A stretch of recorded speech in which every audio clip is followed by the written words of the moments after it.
What's up, everybody? Mega Buzz here, coming at you with another video from the MAGfest Pokemon League. We have our returning competitor Lance, aka Nancy, going up against another round 2 competitor Chris. We're looking at Lance's team here. We see him bringing a similar team that he brought to in round 1. We see a Talonflame, Garchomp, Greninja, and Charizard. The only thing different about Lance's team coming in this time is that he traded in his Aegislash for a Garchomp. Also, if you remember correctly, that Charizard is a Charizard Y, his Greninja is a special set, his Talonflame is pretty much win button. You know, you gotta love it. He's got a pretty solid setup here. His opponent, Chris, we see a Gastrodon, we see a Metagross, we see a Mindshao? Forget its name. And we see a Salamence. Lance over here having some great plays against Mega Salamence. He already knows how to deal with them, so maybe that might be a Mega. If it's a Mega, then he knows already how to deal with it. That Metagross we may also see a Mega Metagross. Whew, say that 5 times fast. Mega Metagross. Anyway, we may see that too, and that'll be a huge contender in this battle. Gastrodon coming in with Storm Drain support, though the only thing that really kind of shuts down is Greninja using Hydro Pump. That may or may not tip the scale of the battle, but we'll see, so let's go ahead and get right to it.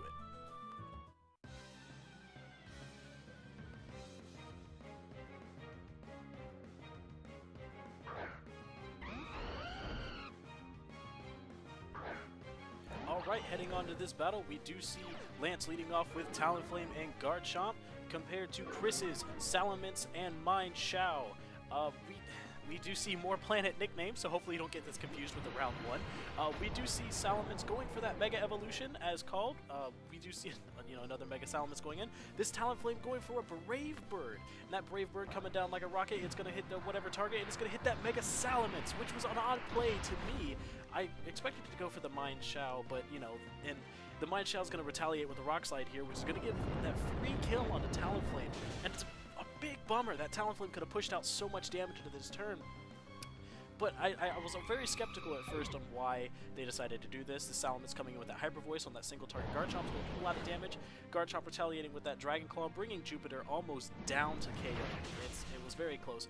But we're going to see here why he opted for the Brave Bird onto the Salamence. The Salamence is going to protect here at really low health, so the Salamence is going to be out this turn, which is really cool. And then the Garchomp's going to protect too. But we're going to see this Greninja whip out a Hydro Pump, a really nice Hydro Pump onto this Mindshao, who is going to reveal, it's going to do a crazy amount of damage, but it's also going to reveal itself to be Focus Sashed. See, that's why that Brave Bird didn't go to that Mindshao, is because of, Focus Sash. That Focus Sash would have held on, he would have lost anyway. Mercury's going to go for that Drain Punch, bring Paul, the Greninja, down to about 45 HP, and get a nice little chunk back. The next turn rolls around, that Ice Beam is going to go straight towards that Mega Mince, just like it did in round 1. The Mega Mince is going to go down, there was nothing much it could do. Mega Mince, it's kind of served its purpose, it wasn't going to get much farther than where it was. Paul's going to go down a little bit because of Life Orb. We're going to see the Mindshao whipping out another Drain Punch, taking out Greninja. But Greninja's already done its job. Greninja's knocked out that Mega. Greninja's done so much damage already that it just hurts. With Garchomp up in here, Garchomp's going to be doing what Garchomps do, not Earthquake, but Dragon Claw. Is really liking this Dragon Claw. It's going to take out Mindshao, and it's going to go down. It's going to come down to a 2-2. So, looking at this, Talonflame taking a dive in that early turn didn't seem too bad. He's already evened it out. Lance comes here with Charizard. Chris retaliates with a shiny Metagross. I kind of love that shiny Metagross. And coming in with Gastrodon. Gastrodon doesn't have much of a purpose here. That Storm Drain's gone. It doesn't need, Greninja's already fainted. He's going to help. Gastrodon does have those water-type moves. It's in the sun, but they're going to do damage on these targets, being neutral to Garchomp and super effective onto Charizard. That Drought's going to come in. The Garchomp is going to protect once more, trying to preserve what little life it has left. The Charizard's going to go in for that Heat Wave, do a dastardly amount of damage to this Metagross. Not a whole lot to the Gastrodon. This Metagross, I do believe, is Assault-Vested, which is why it lived, and that is impressive. I do like that Metagross kit. This Zen Headbutt's going to come in onto this Charizard, deal a ton of damage to it, bring it down to about mid-yellow. This Scald's going to go in on it too, bring it down to about 17 HP, and this is where the battle kind of takes its turn. This is where the battle does a really weird switch here. The Bullet Punch was called, the Bullet Punch was known, but it goes onto the Garchomp, not doing enough damage to finish it off. The Rough Skin's going to take out Rough Skin's going to take out Metagross, and then what happens here is that Charizard is going to go ahead and go for that Solar Beam. Well, the Earthquake is going to go in first. The Earthquake's not going to affect Charizard. Earthquake's going to do a little bit of damage to Gastrodon, but the Charizard's going to go in for the Solar Beam. He's going to end it just like he did in round 1. Solar Beam onto a massive target, and it's how I see this battle. This battle could have played out in multiple different ways. It all came down to that last turn. Chris really had a chance to pull it around. He really did. If he had Bullet Punched the Charizard, he would have obviously fainted it. The Charizard was only at like 17 HP, and the Garchomp's Earthquake wouldn't have done enough to Gastrodon over enough time to actually faint it.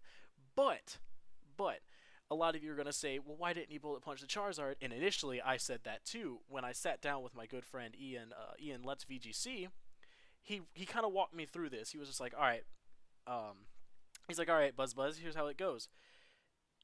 Had he Bullet Punched the Charizard and had that Charizard protected, he'd have been in the same turn. He'd have been in the same exact position had he been. And I was just like, you know, you got a point. You got a point. And I was just like, that would have, I was like, but why? But he didn't protect. I was like, yeah. He's like, yeah, but he wouldn't have known.